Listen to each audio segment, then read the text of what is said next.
There is something about the way Alex Eala walked off the court after beating Priscilla Han 6-0, 6-2 in 59 minutes that told you more than the scoreline did. She wasn't celebrating. She wasn't pumping her fist or playing to the crowd at Edgbaston Priory Club. She was already somewhere else mentally. Already past the first round. Already doing the math on what this Birmingham week needs to become if Wimbledon is going to go differently than last year. That quiet purposefulness is worth paying attention to, because when Eala steps back onto the grass on Thursday to face Alina Charaeva in the second round, she'll be meeting an opponent who just did something nobody in this draw expected. Charaeva walked into her own first round and demolished the defending champion. Greet Minin, the woman who lifted the trophy here 12 months ago, went down 6-3, 6-1. Not a tight loss. Not a case of Minin playing poorly and the match being there for the taking. Charaeva actively took it away from her. So the question I want to sit with today is not simply who wins this match.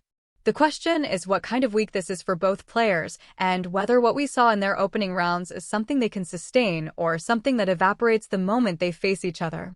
Let me start with what makes this particular matchup unusual. Eala and Charaeva know each other.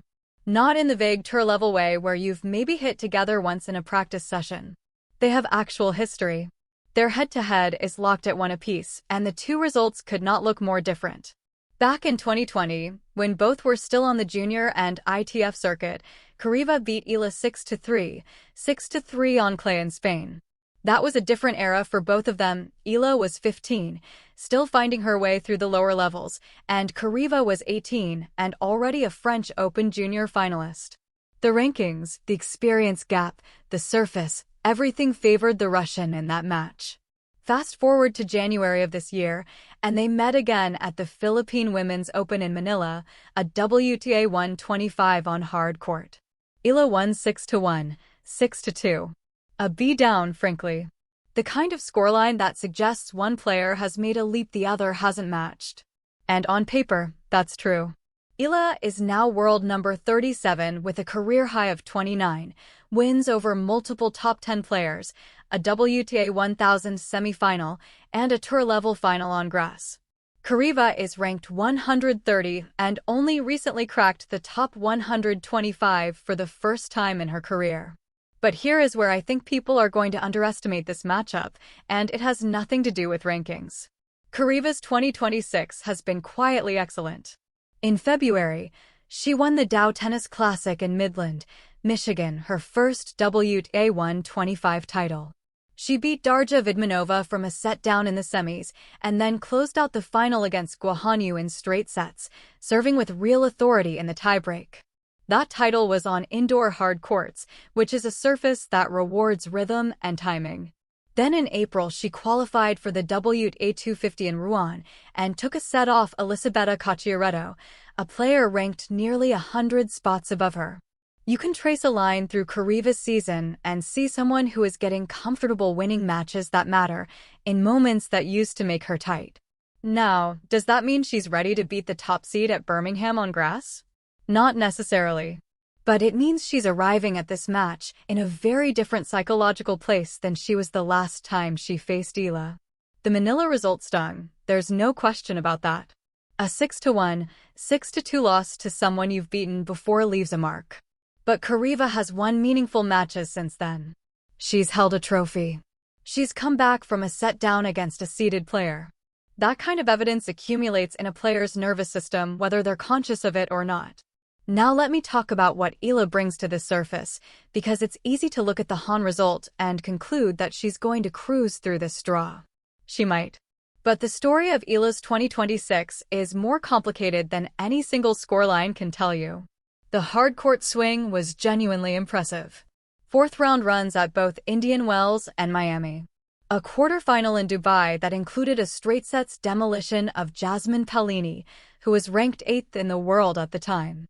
She also beat Coco Gauff at Indian Wells when Gauff retired down a set and a break, but was clearly being outplayed before the retirement. These are serious results against serious opponents. The movement was there. The forehand was there. The left-handed angles that make Eala so difficult to play against were opening up court space all over the place. Then came clay. And the conversation gets more nuanced. Eala went 4-5 on the European dirt.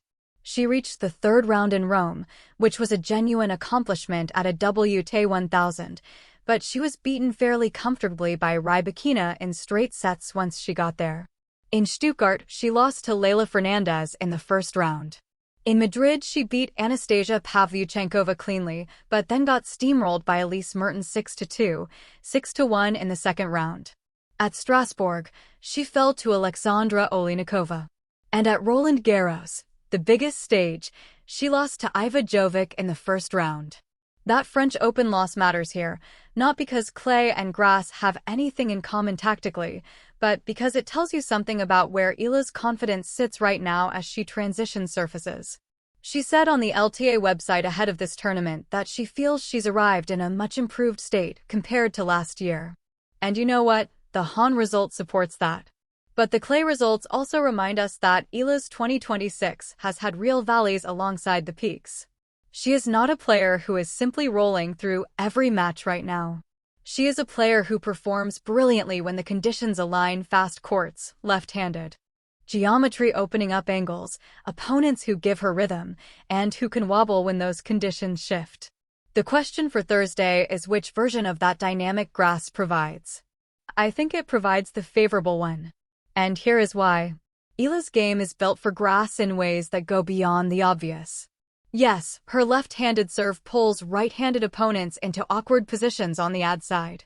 Yes, her forehand generates enough topspin to control the baseline even on a low-bouncing surface. But the real grass court weapon in Eala's game is her movement. She covers the court with an efficiency that allows her to play defense and offense almost simultaneously. She slides into defensive positions and then redirects the ball with depth before her opponent can close the net. On grass, where the ball stays low and rallies can feel rushed, that kind of footwork turns you from a baseliner into something more versatile. It gives you an extra half second that other players don't have. Last year's grass season is the evidence. 10 wins and 5 losses sounds solid, but unremarkable until you look at who she beat. Lucia Bronzetti, Yelena Ostapenko, Diana Yastremska, Varvara Gracheva, all of them fell during the Eastbourne run where Eala reached her first WTA Tour final. She took a set off Barbara Krejcikova on center court at Wimbledon in her debut there, leading the defending champion before the Czech's experience eventually told in the second and third sets. These are not results you produce by accident. They come from a game that translates genuinely well to the surface. Now let me give Charaeva her due, because she deserves more than to be treated as a name on the other side of the draw. Charaeva is a right-handed baseliner with a compact game that prizes consistency over fireworks. Her ball striking is clean but not explosive. She's not going to blow Eala off the court with raw power. What she does well is absorb pace and redirect it. Her backhand is reliable under pressure. Her movement, while not at Eala's level, is solid enough that she doesn't give away cheap errors by being caught out of position. And her serving, which was a real factor in the Midland title run, has shown signs of becoming a genuine asset rather than just a way to start the point. But here's the problem she faces on Thursday. The Minin win was impressive, absolutely. A 6-3, 6-1 result against the defending champion gets your attention. But Minin's grass court level has been inconsistent for a while now, and she came through a grueling qualifying draw to reach the main draw.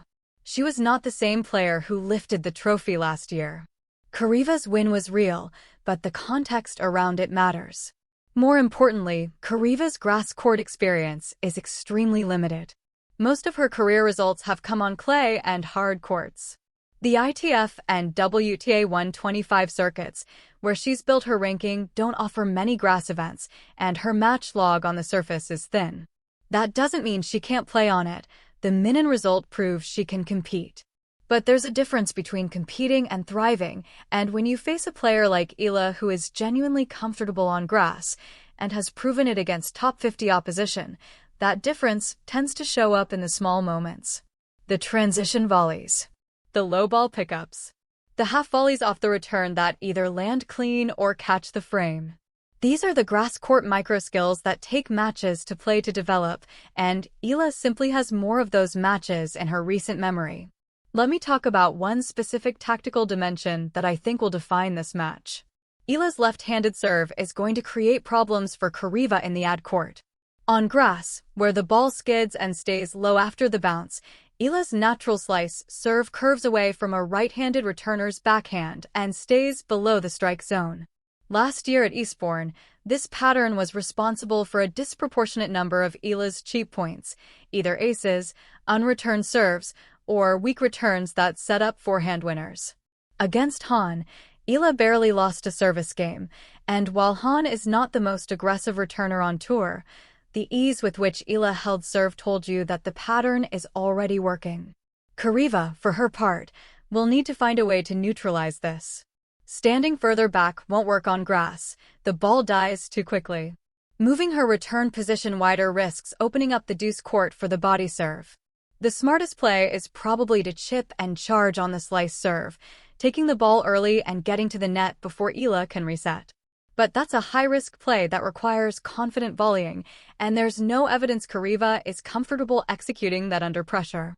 On the other side of the service equation, Charaeva's serve is competent, but not a weapon at this level.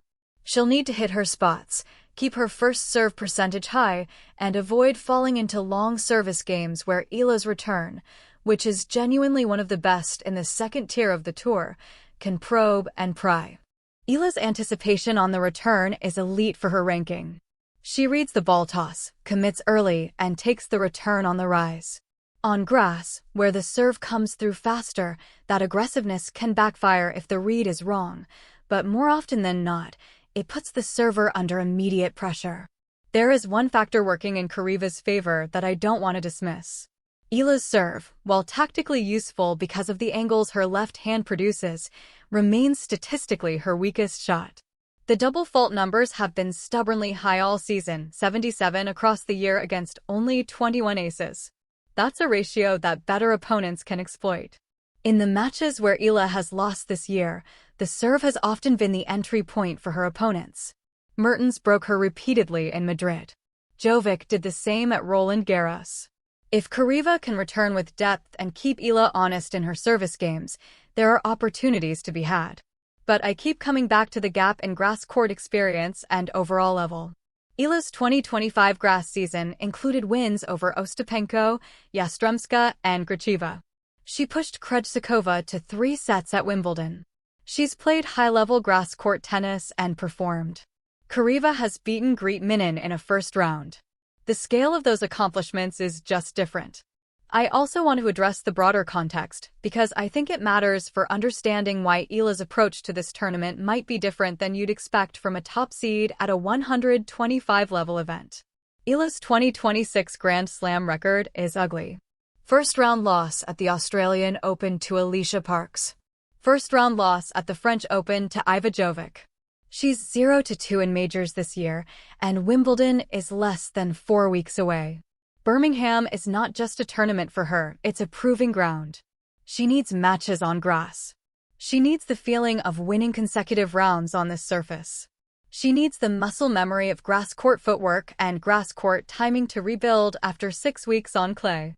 Every round she advances here is a deposit in the bank for Wimbledon. That kind of purpose can sharpen a player or burden them. My sense is that Eala is in a phase of her career where it sharpens. She's 21, still ascending, and the recent Grand Slam losses sting enough to motivate without being catastrophic enough to destabilize. She's also smart enough to know that Birmingham is the beginning of a process, not the end of one. Charaeva, meanwhile, has her own trajectory to consider. She's 24, which in women's tennis today is early prime rather than old, and her 2026 season has shown that she's capable of beating players she would have lost to a year ago. A deep run here, even just pushing Eala to 3 sets, would be a significant result for her ranking and her confidence heading into the rest of the grass season. So, where does all of this leave us? I think Eala wins this match in straight sets, though not as emphatically as the Manila result might suggest. Charaeva is a better player now than she was in January, and the confidence from the Minnen win will carry into the early games. I'd expect her to be competitive in the first set, possibly even pushing it to 5-4 or a tiebreak before Eala's grass court comfort and left-handed serving pull her clear. The second set, I think, goes more decisively Eala's way once the patterns are established and Charaeva runs out of answers for the wide-sliced serve in the ad court. But here's what I'll be watching for beyond the result. I want to see how Eala handles her service games when they get tight. Not the easy holds, the ones at 4-4 or 5-5 where the double fault tendency can creep in. Because whatever happens in this match, Eala's Wimbledon campaign will be defined by her ability to serve under pressure on grass. Charaeva might not be the opponent who fully tests that, but the data from those moments will tell us something about where Eala's game sits right now. And I want to see whether Charaeva can sustain the level she showed against Minin for more than one match. The difference between a player who's having a good week and a player who's genuinely leveled up is whether the performance holds when the opponent quality increases. Eala is a substantial step up from Minin in current form. If Charaeva stays competitive, if she finds answers for the serve, if she makes Eala work in the rallies, then the loss doesn't really matter. What matters is the evidence it provides about where she's heading. The grass court season is only a few weeks long, and it rewards players who arrive ready. Eala looked ready against Honorable Charaeva looked ready against Minin. On Thursday, we'll find out what ready actually means when these two face each other with something real at stake. For Eala, the momentum she needs before Wimbledon, and for Charaeva, the proof that her breakthrough year is more than a handful of isolated results on surfaces she already knew. That's a match worth watching closely, even if you think you already know how it ends.